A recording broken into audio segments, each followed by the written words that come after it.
Bangladesh, dove le autorità diplomatiche per prime parlano di fenomeni di compravendita dei visti. এই ভিডিওটা দেখার পরে আশা করি আপনারা বুঝতে পারতেছেন যে বাংলাদেশের সম্পর্কে বর্তমান সরকারের কি মনোভাব হয়েছে।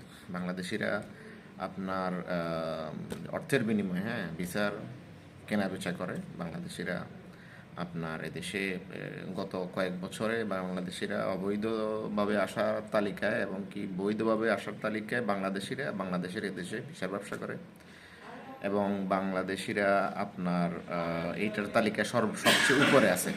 ঠিক আছে, তো আমি আসলে সবার প্রতি অনুরোধ করব, আমাদের বাংলাদেশিদের যে ভাবমূর্তি, এটা যদি আমাদেরকে আসলে ধরে রাখতে হয়, তাহলে আমাদেরকে এই ধরনের যে আমাদের যে কার্যক্রম, এগুলো থেকে আমাদেরকে ফিরে আসতে হবে। না হলে ভবিষ্যতে বাংলাদেশিরা ইতালিতে অবস্থানকারী যত বাংলাদেশিরা আছে এবং সামনের দিকে যারা আসবে বা যারা আসলে বর্তমানে অবস্থান করতেছে, তারা বড় ধরনের ঝুঁকিতে পড়তেছে। এটা অবশ্যই আপনারা সামনের দিকে দেখতে পাবেন।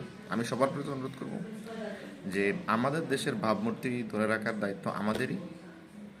আমরা আমাদের ভাবমূর্তি নষ্ট করতেছি। এই ভিডিওটা যারা পুরোপুরি দেখবেন, আশা করি বুঝতে পারবেন, যারা ইতালিয়ান ভাষা বুঝেন তারা অবশ্যই বুঝতে পারবেন যে আসলে আমাদের অবস্থানটা কোথায় গিয়ে দাঁড়িয়েছে। সবাই ভালো থাকেন। আসসালামু আলাইকুম।